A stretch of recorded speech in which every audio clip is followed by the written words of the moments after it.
أعوذ بالله من الشیطان الرجیم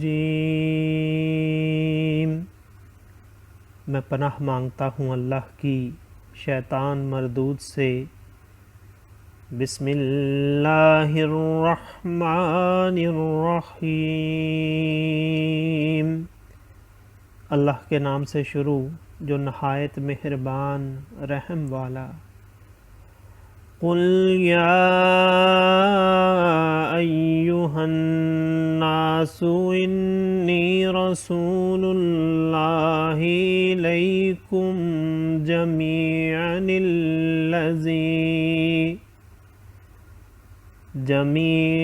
الذی لہ ملک السماوات والارض لا الہ الا هو یحیی ویمیت فآمنوا باللہ ورسولہ النبی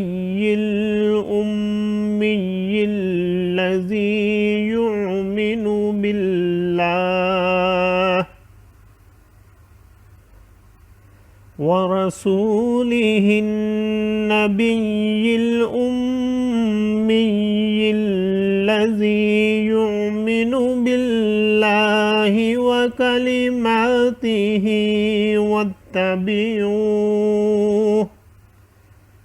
واتبعوه لعلكم تهتدون ومن قوم موسى أمة يهدون بالحق وبه يعدلون وقطعناهم اثنتي عشرة أسباطا أمما وأوحينا إلى موسى إذ استسقاه قومه أن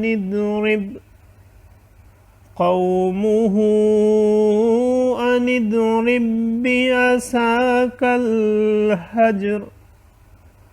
فانبجست منه اثنتا عشرة عينا قد علم كل أناس مشربهم وظللنا عليهم الغمام وأنزلنا عليهم المن والسلوى كلوا من طيبات ما رزقناكم وما ظلمونا ولكن كانوا أنفسهم يظلمون وإذ قيل لهم اسكنوا هذه القرية وكلوا منها حيث شئتم وقولوا حطة وادخلوا الباب سجدا نغفر لكم خطيئاتكم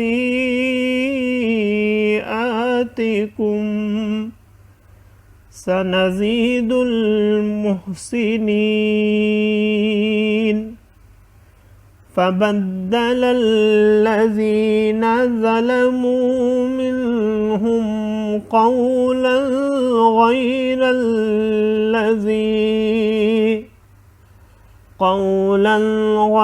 الذي قيل لهم فأرسلنا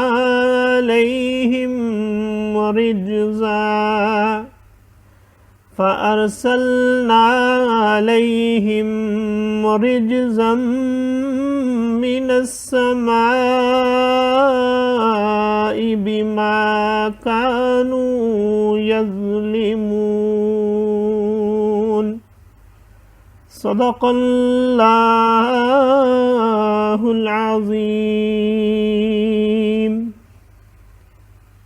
تم فرماؤ اے لوگو میں تم سب کی طرف اس اللہ کا رسول ہوں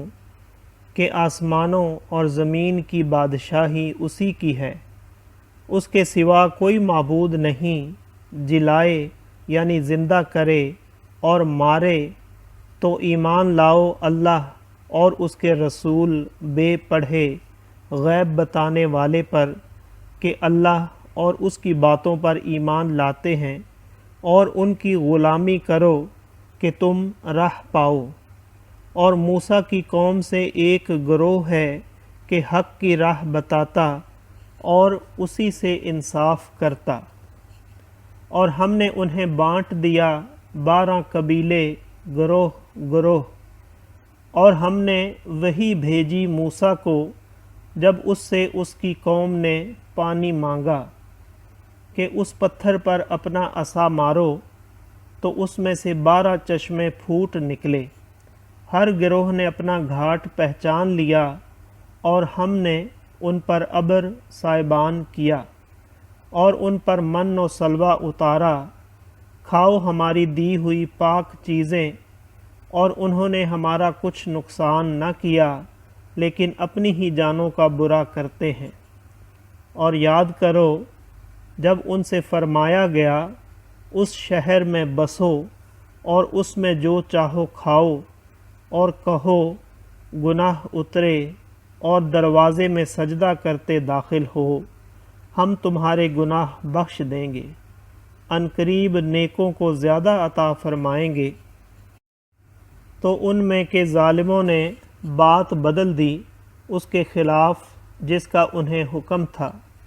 تو ہم نے ان پر آسمان سے عذاب بھیجا بدلہ ان کے ظلم کا۔ صدق اللہ العظیم۔ معزز سامعین اور حاضرین، آج ہم نے سورۃ الاعراف کی آیت نمبر 158 سے آیت نمبر 162 تک کی تلاوت کی اور ترجمہ پیش کیا۔ اللہ تعالیٰ قبول و منظور فرمائے۔ اللہ تعالیٰ ہمیں قرآن پاک کو پڑھنے، سننے، سمجھنے اور اس کے احکامات اور تعلیمات پر عمل کی توفیق عطا فرمائے۔